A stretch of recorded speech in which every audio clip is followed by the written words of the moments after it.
Assalamu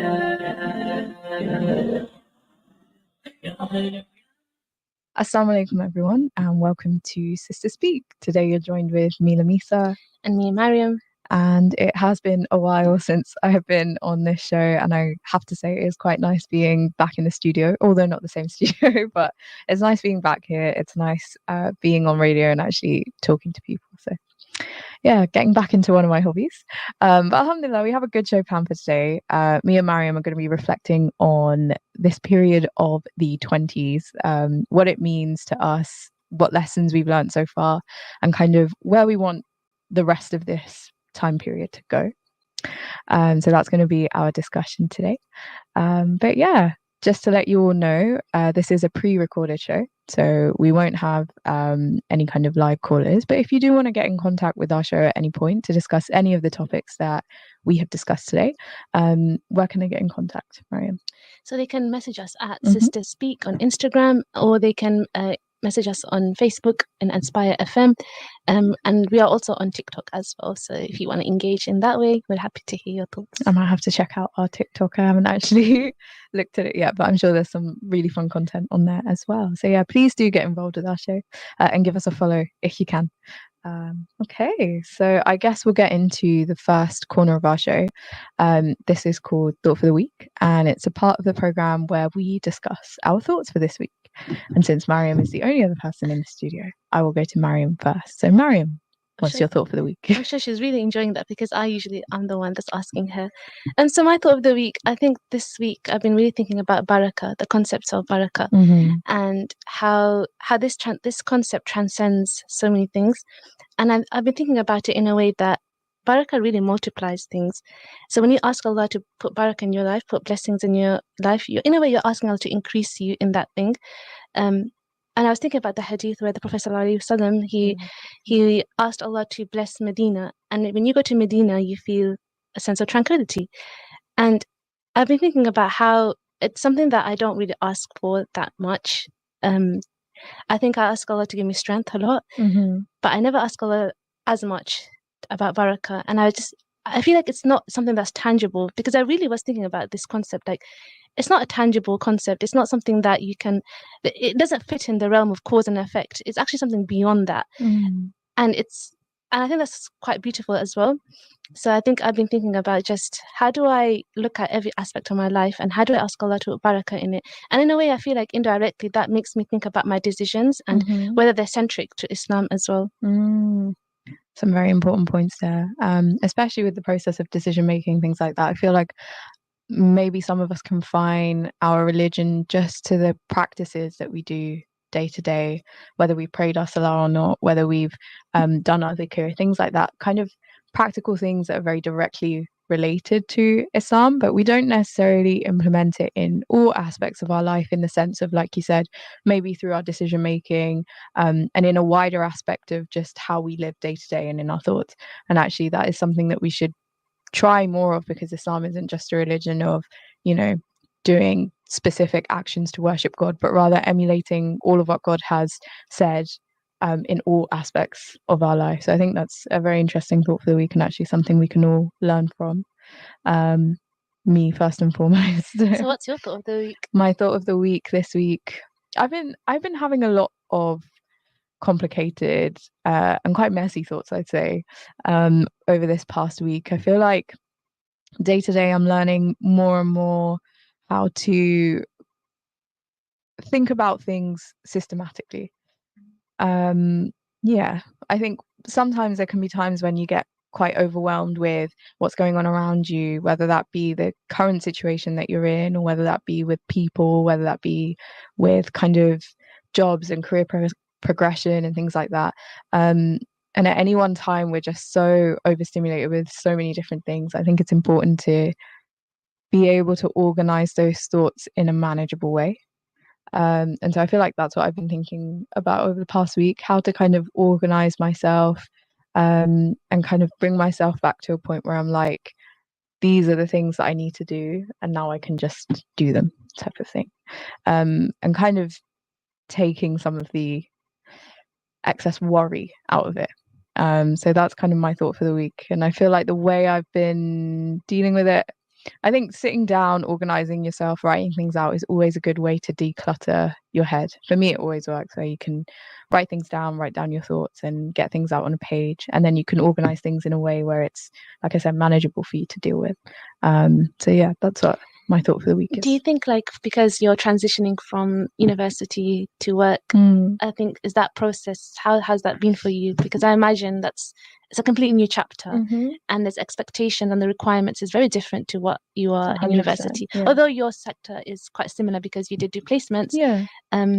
But now you're contracted, and it's a very different kind of realm that you're going to be entering and navigating. So what has that experience been like? I think another thing that's different, not just that we're contracted, but rather the responsibility that comes with it all. Because I feel like as a student, there's very little responsibility. And whilst you're learning the trade, in essence, it's not like you're there for patient care. Anything that you're doing is directly impacting patient care. Whereas when you're doing the job, there's a lot of responsibility. I feel like coming to terms with that, coming to terms with the fact that you now have to be there 9 to 5, all of these types of things, is a very big change. And I think partly that's probably why in the beginning I was feeling a little overwhelmed, because I was like, there's a lot of things going on at once. And also you're in a new environment, you're with new people. And obviously we'll touch upon this in the main topic of our show. It kind of links quite nicely on. But you transition and you meet new people, and it's a completely different environment and completely different to what you've known for so long. But I think with all things, it takes time to settle. And I think everyone feels that beginning kind of anxiousness that they have when they start a new job or start a new placement. It's always the same, and it always takes a bit of time to settle in, and then afterwards things kind of just fall into place. So yeah, I think it's more about riding the wave rather than getting swept underneath it. That's a very nice allegory. But yeah, I guess that very nicely sums up our thoughts for the week. Please do send in your thoughts for the week on Instagram. We'd love to hear your thoughts too. And I guess we will move on to, I would say, our hot topics. That's usually a part of the show where we discuss things that are going on in this moment in time. But I feel like, do you have a hot topic that you want to suggest? So I think there's been an introduction to degree apprenticeships for medicine, and I wanted to know your thoughts on that. I think that's it's a very big question. I think it's a very new thing, and I think it's something that they are trying. I remember when I read up about it, I think it was a year ago or a couple years ago, when they were talking about introducing it, and I was like, this is an interesting concept. But I can't say that I've read too much into it now in terms of how it's actually played out. But what I will say is that I think it's good that they're trying to find ways to widen the access to medicine. I think that's something that definitely needed to be done. And I think a degree apprenticeship does make sense because the course is very vocational. But I guess my question would be is, in terms of traditional medicine, what are we doing if not an apprenticeship? Because we spend so many years on the ward learning, kind of in a very similar way. But I know that there's some differences between their course and our course, in the sense that with the degree apprenticeship, during holidays, they have to work in the NHS in a different role. So that's something that I've heard is a part of it. I will have to double check if that is correct or not.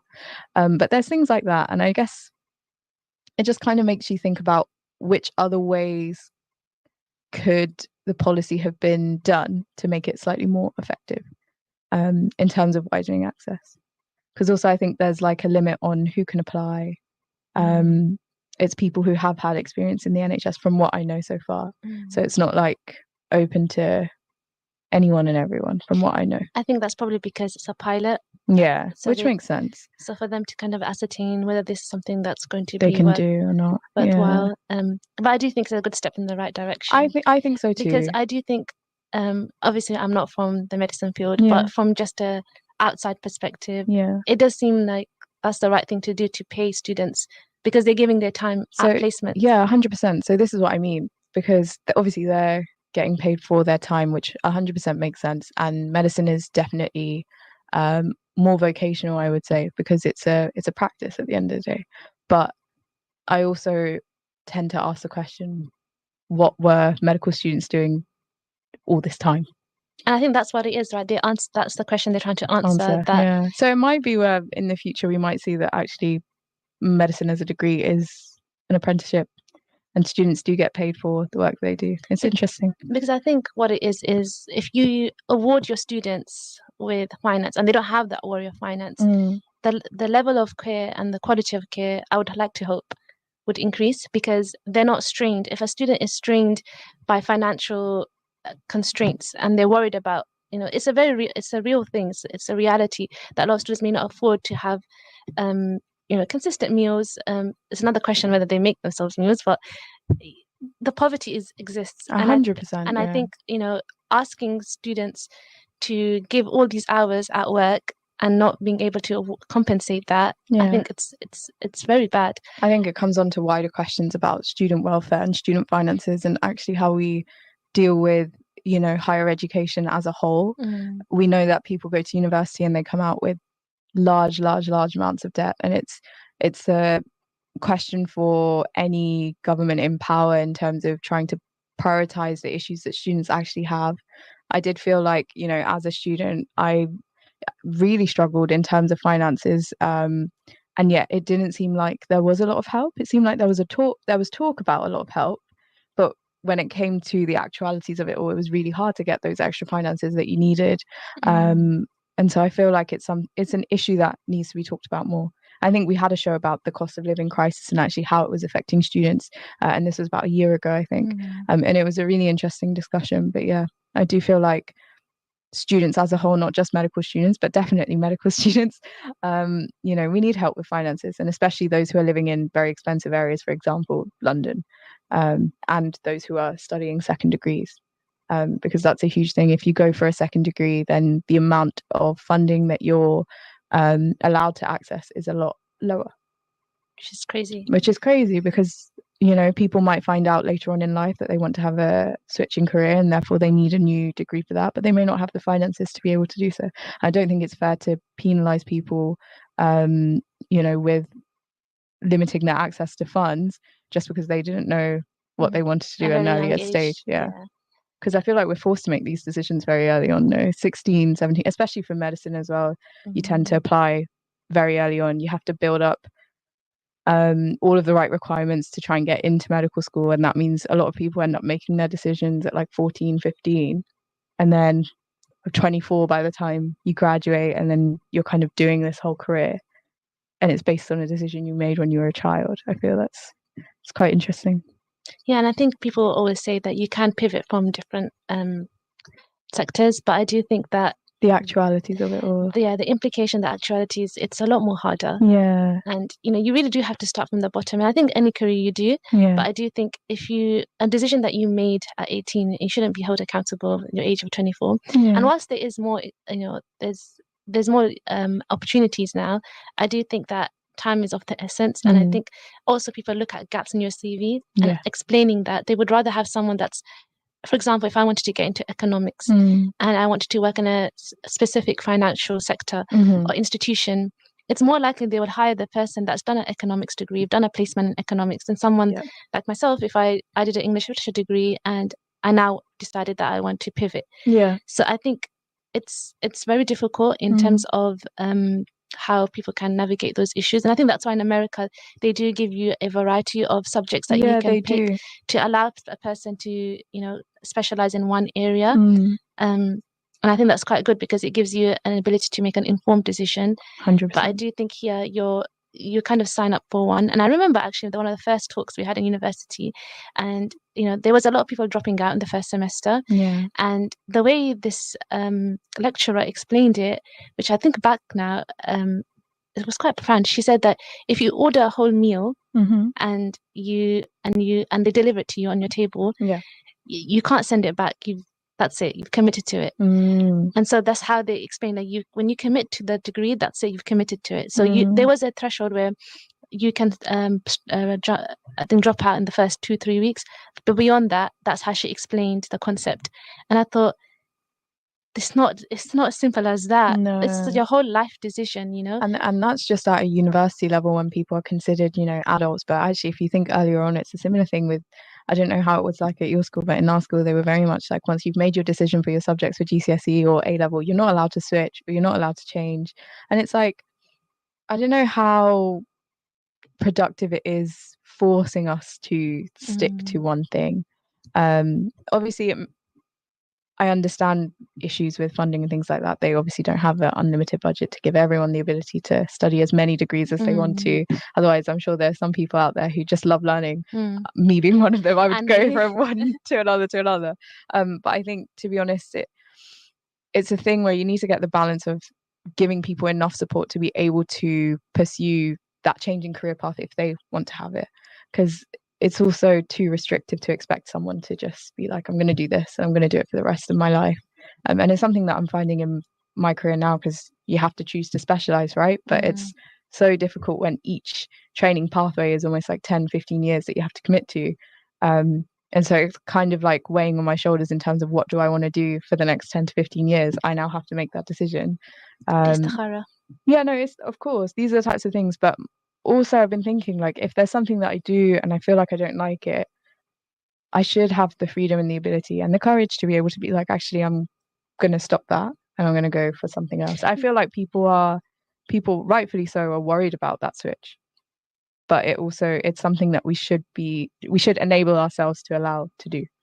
I think that's what it is as well, when in terms of someone's committing 10 years of it, and by the second year they don't want to do it, that quality of care is going to be diminished. And that's really scary as well, as someone that uses the NHS a lot. You can see the lack of passion, or you can see that the duty of care is not there because their heart is not in it, and it really does reflect in I really would hope that that's not the case, even if you're from my experience just because I want to say, even if your heart is not in something, I would hope that every single professional that is working in that entity would be doing what is required of their role. But now in the realities of it might be slightly different, but it's a shame. So it's just like the risk you're taking on that, it's costly to the NHS, really and truly, because if someone is not adequately doing their job, then it's just more engagement with that institution, because they're not getting the adequate care, they're not getting sufficient means to get that care that they require.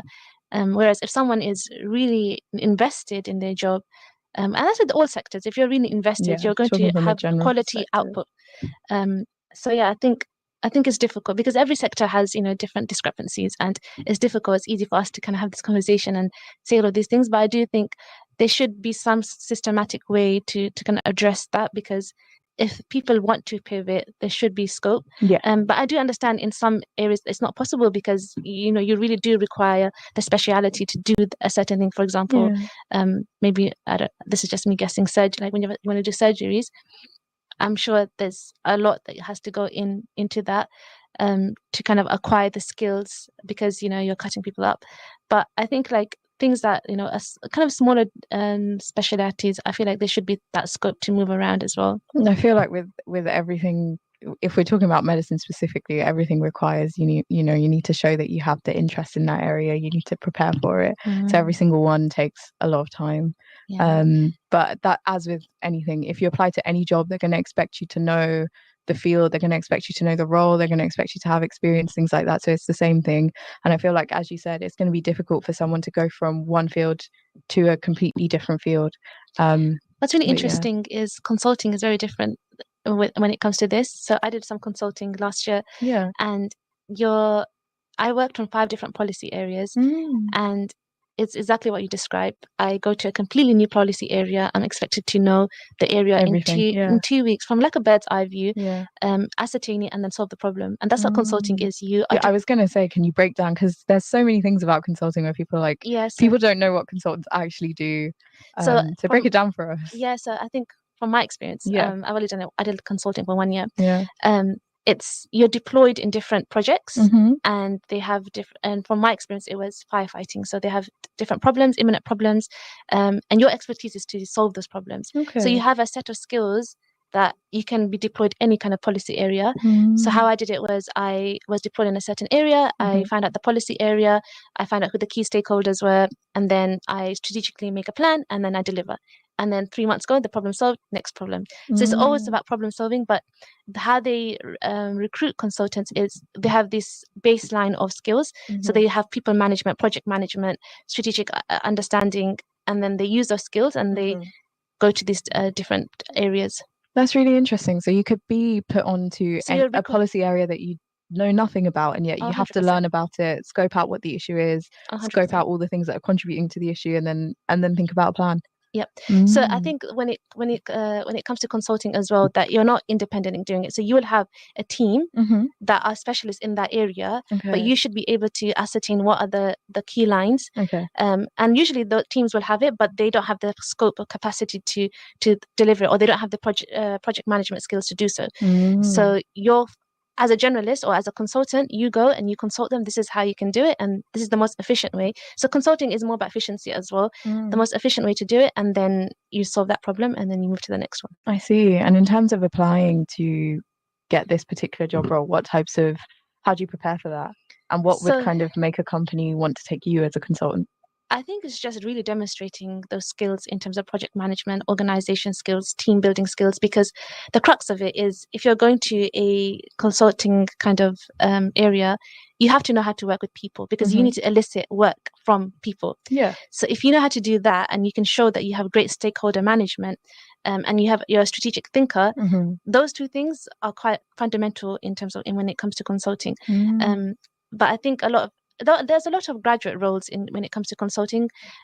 Obviously, initially, the kind of expectations wouldn't be that much, but as you grow into your career, you'll have more responsibilities, and the expectation will be more. So you'll have more clientele, you'll have a certain budget that you have to maintain. And sometimes it could be that there's a department that has a budget and they need to deliver a KPI, and they can't deliver that.